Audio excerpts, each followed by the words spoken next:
കാട്ടാന ആക്രമണത്തിൽ അതിദാരുണമായി കൊല്ലപ്പെട്ട എറണാകുളം കുട്ടമ്പുഴ സ്വദേശി എൽദോസ് വർഗീസിന്റെ സംസ്കാരം അല്പസമയത്തിനകം നടക്കും. എറണാകുളം കളമശ്ശേരി മെഡിക്കൽ കോളേജിലായിരുന്നു പോസ്റ്റ്മോർട്ടം നടപടികൾ. എൽദോസിന്റെ മരണത്തിൽ പ്രദേശത്ത് ജനരോഷം ശക്തമാവുകയാണ്. കുട്ടമ്പുഴ പഞ്ചായത്തിൽ ഇന്ന് ഹർത്താലാണ്. പ്രതിഷേധ സംഗമം അല്പസമയത്തിനകം ആരംഭിക്കും. കാട്ടാന ശല്യം തടയാൻ പ്രദേശത്ത് യാതൊരു സംവിധാനവുമില്ല എന്ന് എൽദോസിന്റെ കുടുംബം ആരോപിക്കുന്നു. ഭീതിയോടെയാണ് പ്രദേശത്ത് ജീവിക്കുന്നതെന്നാണ് അയൽവാസികളും പ്രദേശവാസികളും ഒക്കെ പറയുന്നത്. മരണം ദൗർഭാഗ്യകരമെന്ന് മന്ത്രി എ കെ ശശീന്ദ്രൻ പ്രതികരിച്ചു. അതിനിടെ വനംവകുപ്പിനെതിരെ രൂക്ഷ വിമർശനവുമായി പ്രതിപക്ഷ നേതാവ് വി ഡി സതീശൻ രംഗത്തെത്തി. വന്യജീവി ആക്രമണം തടയാൻ വനംവകുപ്പ് ഒരു നടപടിയും സ്വീകരിച്ചിട്ടില്ല എന്നായിരുന്നു കുറ്റപ്പെടുത്തൽ. പല സ്ഥലങ്ങളിലെ പുള്ളിക്ക് പുള്ളി മാസത്തിലേക്കേ വരുള്ളൂ. മാസം ചിലപ്പോൾ 2 ആഴ്ച കഴിഞ്ഞൊക്കെ വരുള്ളൂ. അമ്മാനിറങ്ങും പോയി സ്ഥിരമാനിറങ്ങും. നമ്മുടെ വീണ്ടും പുറകിലൊക്കെ വരുന്ന ഇവിടെ നമുക്ക് തെങ്ങൊക്കെ ഇടാതെ അതൊക്കെ നശിപ്പിച്ചു. ആന ഇത് ഇവിടെയൊക്കെ എപ്പോഴും വരുന്ന ആന. ഇവിടെ യാതൊരു ആനനെ ഇത് ചെയ്യാനായിട്ട് യാതൊരു സംവിധാനവും ഇല്ല. ഒരു ലൈറ്റോ കാര്യങ്ങളോ ആനോ ഇവിടെ അപ്പച്ചനൊന്നും ഉറക്കമില്ല രാത്രി ആനനെ പേടിച്ചിട്ട്. അത് അങ്ങേയറ്റം ദൗർഭാഗ്യകരവും ഹൃദയവേദന ഉണ്ടാക്കുന്നതുമായ ഒരു കാര്യമാണ്. അവർക്ക് കൊടുക്കാനുള്ള സഹായധനം 10 ലക്ഷം 2 ഗഡുക്കളായിട്ടാണ് കൊടുക്കേണ്ടതെങ്കിലും ഒരുമിച്ച് ഇന്ന് തന്നെ കൊടുക്കാനുള്ള നടപടികൾ സ്വീകരിക്കണമെന്ന് നിർദ്ദേശം അങ്ങനെ ചെയ്യാമെന്ന് അവരോട് ഉറപ്പ് നൽകിയിട്ടുണ്ട്. വന്യമൃഗങ്ങൾ ഭയങ്കരമായി നാട്ടിലേക്ക് ഇറങ്ങി വന്ന് മനുഷ്യനെ ആക്രമിക്കുന്ന അതിന് യാതൊരു നടപടിയില്ല. അതിനൊരു സൗരോർജ്ജ വേലിയില്ല, മതിലില്ല, കിടങ്ങില്ല, ഒന്നും ചെയ്യുന്നില്ല. നിസ്സംഗരായിരിക്കുകയാണ്, ഒന്നും ചെയ്യുന്നില്ല. എന്നിട്ട് വനവിസ്തൃതി വർദ്ധിപ്പിച്ചാൽ കാർഷിക മേഖലയാണ് അത് ബാധിക്കുന്നത്.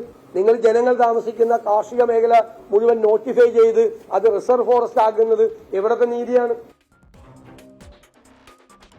എൽദോസിന്റെ സംസ്കാരവുമായി ബന്ധപ്പെട്ട വിവരങ്ങളിലേക്കാണ് ആദ്യം കടക്കേണ്ടത്. വിവരങ്ങളുമായി രാഹുൽ വിജയൻ നമുക്കൊപ്പം ചേരുന്നുണ്ട്. രാഹുൽ, ഈ പോസ്റ്റ്മോർട്ടം നടപടികൾക്ക് ശേഷം മൃതദേഹം വീട്ടിലേക്ക് എത്തിച്ച് അവിടെ നിന്ന് ഇപ്പോൾ പള്ളിയിലേക്ക് മൃതദേഹം കൊണ്ടുപോയിട്ടുണ്ട് എന്നാണ് മനസ്സിലാക്കുന്നത്. സംസ്കാര ചടങ്ങുകൾ എങ്ങനെയാണ്, എപ്പോഴാണ്?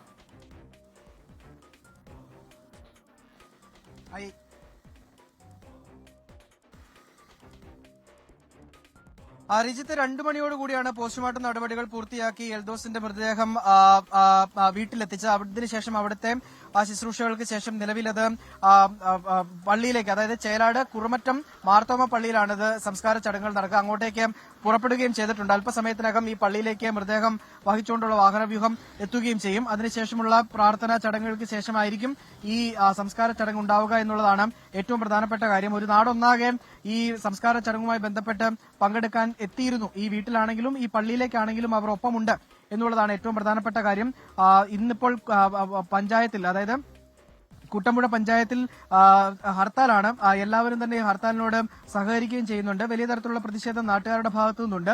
ഇന്നലെ കാട്ടാനാക്രമണം ഉണ്ടായ സ്ഥലത്തുകൂടിയാണ് ഈ എൽദോസിന്റെ മൃതദേഹം കൊണ്ടുപോയത്. അവിടെ വലിയ പോലീസിന്റെ സുരക്ഷ ഒരുക്കിയിരുന്നത്. അതായത് നാട്ടുകാർ ഏതെങ്കിലും വിധേന ഈ മൃതദേഹം തടയുമോ എന്നുള്ള ആശങ്കയൊക്കെ പോലീസിനും അതുപോലെ തന്നെ സർക്കാരിനും ഒക്കെ ഉണ്ടായിരുന്നെന്ന് തോന്നുന്നു.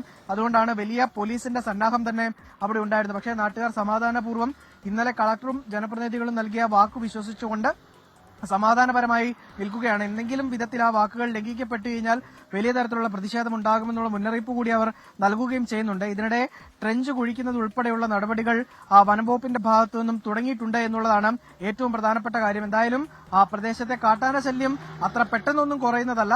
അതിനൊരു ചെറിയ ഒരു ആശ്വാസമുണ്ടാകുന്ന രീതിയിൽ, ഒരു ചെറുതായിട്ടെങ്കിലും കുറയ്ക്കാൻ പറ്റുന്ന രീതിയിലേക്ക് വനംവകുപ്പ് നടപടി തുടങ്ങും എന്നുള്ളതാണ് അറിയാൻ കഴിയുന്നത്. അല്പസമയത്തിനകം തന്നെ എൽദോസിന്റെ സംസ്കാര ചടങ്ങുകൾ. ഇങ്ങനെ ദാരുണമായ ഒരു സംഭവത്തിൽ ഈ സഹായധനം എന്നുള്ളതൊന്നും ഒരു പരിഹാരമല്ല എന്നറിയാം. ആ കുടുംബത്തിന്റെ അത്താണിയായിരുന്ന ആളാണ് എൽദോസാണ് അവരെ വിട്ടുപോയിരിക്കുന്നത്. ഈ സഹായധനം ഇന്ന് കൈമാറുമെന്ന് വനമന്ത്രി നേരത്തെ പറയുന്നുണ്ടായിരുന്നു. അതുമായി ബന്ധപ്പെട്ട് എന്തെങ്കിലും നടപടികൾ ഇതിനോടകം തുടങ്ങുകയോ പൂർത്തിയാവുകയോ മറ്റോ ചെയ്തിട്ടുണ്ടോ?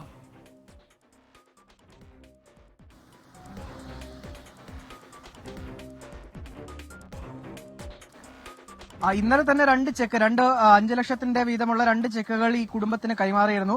അത് ഡേറ്റഡ് ചെക്കാണ്, അതായത് ഡേറ്റ് ഇട്ട് കൊടുക്കുകയും ചെയ്തിരുന്നു. സാധാരണ ഇത്തരം സംഭവങ്ങളിൽ വനംവകുപ്പ് ചെക്ക് കൊടുക്കുമ്പോൾ ഡേറ്റ് ഇട്ട് കൊടുക്കാറില്ല. പിന്നീട് അത് മാറി കിട്ടുന്നതിനൊക്കെ വലിയ കാലതാമസം ഉണ്ടാകാറുണ്ട്. പക്ഷേ ഇന്നലെ നാട്ടുകാർ പിടിച്ച പിടിയാൽ തന്നെ ആ ഡേറ്റ് ഇട്ട ചെക്ക് തന്നെ ഈ കുടുംബത്തിന് കൈമാറിയിട്ടുണ്ട്. അത് ഇന്ന് തന്നെ അവരുടെ അക്കൗണ്ടിലേക്ക് പണം എത്തുന്ന രീതിയിലേക്കാണ് അത്തരമൊരു ചെക്ക് കൊടുത്തിരിക്കുന്നത് എന്നുള്ള കാര്യം കൂടി നമുക്ക് അറിയാൻ കഴിഞ്ഞിട്ടുണ്ട്.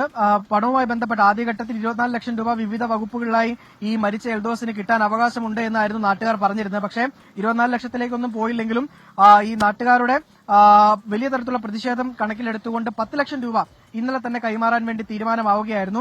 അതിൽ ആദ്യം സാധാരണ 5 ലക്ഷം രൂപ കൊടുക്കുക, പിന്നീട് 5 ലക്ഷം എപ്പോഴെങ്കിലും കൊടുക്കുകയാണ് പതിവ്. ഈ എൽദോസിന്റെ കാര്യത്തിൽ പക്ഷെ അങ്ങനെ ആയിരുന്നില്ല. 10 ലക്ഷവും ഇന്ന് തന്നെ കിട്ടുന്ന രീതിയിലേക്ക് കൊടുക്കുകയും ചെയ്തിട്ടുണ്ട്. മാത്രമല്ല വിവരങ്ങൾ നൽകുകയായിരുന്നു. ശ്രീകാന്ത് കൂടി നമുക്കൊപ്പം ചേരുന്നുണ്ട്. ശ്രീകാന്ത്, വലിയ രീതിയിലുള്ള പ്രതിഷേധം നാട്ടുകാരുടെ ഭാഗത്തു നിന്നുണ്ടാവുന്നു. ഇന്ന് പുലർച്ചെ വരെ നീണ്ട പ്രതിഷേധം നമ്മൾ കണ്ടതാണ്. ഇന്നിപ്പോൾ അവിടെ ഹർത്താലായിരുന്നു, അത് ഏതാണ്ട് പൂർണ്ണമായിരുന്നു എന്നാണ് മനസ്സിലാക്കുന്നത്. ഇനി വൈകിട്ട് പ്രതിഷേധ സംഗമം നടക്കാൻ പോകുന്നു. എന്താണ് അതുമായി ബന്ധപ്പെട്ടുള്ള വിവരങ്ങൾ? അതിനിടയിൽ തന്നെ ഈ നാട്ടുകാർ ഉയർത്തിയ ആവശ്യം, കാട്ടാനശല്യവുമായി ബന്ധപ്പെട്ട് ഉയർത്തിയ ആവശ്യത്തിൽ ചില നടപടികൾ ഇപ്പോൾ വനംവകുപ്പിന്റെ ഭാഗത്തു നിന്നുണ്ടാവുന്നു എന്ന് മനസ്സിലാക്കുന്നു. വിവരങ്ങൾ എന്താണ് ശ്രീകാന്ത്?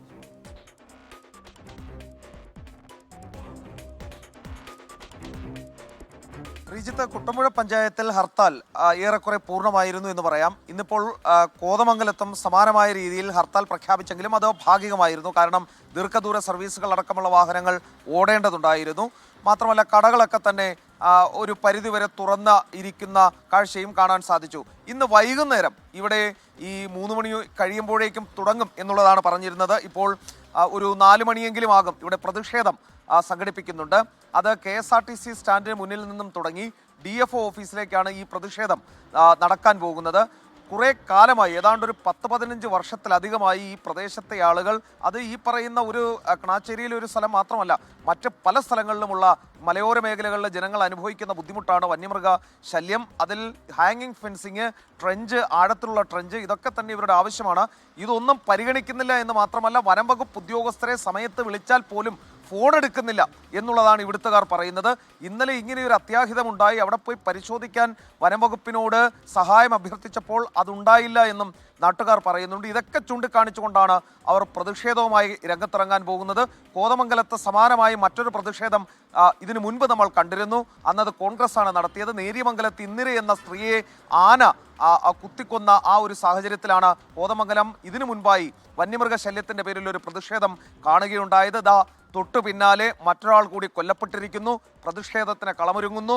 ഇങ്ങനെ മരണങ്ങൾ നടക്കുകയും പ്രതിഷേധം ഉണ്ടാവുകയും പിന്നീട് എല്ലാം ആറിത്തണുത്തു പോവുകയുമാണ് ചെയ്യാറുള്ളത്. ഇനി അത് ഉണ്ടാകില്ല എന്ന് നാട്ടുകാർ പറയുന്നു, ജനപ്രതിനിധികൾ പറയുന്നു. സർക്കാരിന് ഇതിൽ എന്ത് ചെയ്യാൻ സാധിക്കും എന്നുള്ളതാണ് കാത്തിരുന്നു കാണേണ്ടത്. വൈകിട്ട് നടക്കാൻ പോകുന്നത് വലിയ ജനരോഷമായിരിക്കും എന്നാണ് മനസ്സിലാക്കേണ്ടതും. കാരണം ഇന്നലെ രാത്രി മണിക്കൂറുകളോളം മൃതദേഹം ആ കൊടും വനത്തിനുള്ളിൽ നടു റോഡിൽ ഇട്ടുകൊണ്ടുള്ള പ്രതിഷേധമാണ് കാണാൻ സാധിച്ചത്. രാത്രി നമ്മളെല്ലാവരും അവിടെ തന്നെ ഉണ്ടായിരുന്നു. കൈകൂപ്പി കേണപേക്ഷിച്ചിട്ടാണ് ജില്ലാ കളക്ടർ വന്ന് പറഞ്ഞിട്ടാണ് അവസാനം ഒത്തുതീർപ്പിന് തയ്യാറായത്. എങ്കിൽ പോലും സർക്കാരിന് 10 ലക്ഷം രൂപ എന്ന നഷ്ടപരിഹാരം അടക്കമുള്ള കാര്യങ്ങൾ ഇന്നലെ തന്നെ ആ ചെക്ക് എഴുതി ഒപ്പിട്ട് കൊടുക്കേണ്ടത് പോലും സാഹചര്യം വന്നു. അത്രയധികം രോഷം ആ മേഖലയിൽ ഉണ്ട്. എന്തായാലും പ്രതിഷേധം നടക്കാൻ പോകുന്നു. ഹർത്താൽ കുട്ടമ്പുഴയിൽ പൂർണ്ണമായിരുന്നു. വന്യജീവി ശല്യത്തിന് ശാശ്വത പരിഹാരമുണ്ടാകും എന്ന് അവർ പ്രതീക്ഷിക്കുന്നു. 27-ാം തീയതി ഒരു അവലോകന യോഗം കൂടിയുണ്ട്. അതിന് മുന്നോടിയായി നിലപാട് കടുപ്പിക്കാൻ ജനങ്ങൾ തീരുമാനിച്ചിരിക്കുന്നു, പൊതുജനങ്ങൾ തീരുമാനിച്ചിട്ടുണ്ട്. ശരി, രാഹുൽ വിജയനും എസ് ശ്രീകാന്തും വിവരങ്ങൾ നൽകുകയായിരുന്നു. വലിയ പ്രതിഷേധം നാട്ടുകാരുടെ ഭാഗത്തു നിന്നുണ്ടാവുന്നുണ്ട്. ഈ കാട്ടാനശല്യവുമായി ബന്ധപ്പെട്ട് നേരത്തെ തന്നെ നിരന്തരം അവർ വനംവകുപ്പിനെ സമീപിക്കുകയും പരാതി പറയുകയും ഇടപെടൽ വേണം എന്ന ആവശ്യം മുന്നോട്ട് വെക്കുകയും ഒക്കെ ചെയ്തതാണ്. പക്ഷേ അപ്പോഴൊക്കെ വനംവകുപ്പ് ഉദ്യോഗസ്ഥർ മുഖം തിരിച്ചു എന്ന വിമർശനം അവർ ഉന്നയിക്കുകയാണ്. ഇപ്പോൾ ഈ സംഭവത്തിന് ശേഷം ഈ കാട്ടാനശല്യം തടയാൻ, ഈ പ്രതിഷേധത്തിനൊക്കെ പിന്നാലെ ചില നടപടികൾ വനംവകുപ്പിൻ്റെ ഭാഗത്തു നിന്നുണ്ടാവുന്നുണ്ട്. അത് കണ്ണിൽ പൊടിയിടാനുള്ള നടപടികൾ അല്ലാതിരിക്കട്ടെ എന്ന് മാത്രം നമുക്ക് ഈ ഘട്ടത്തിൽ കരുതാം.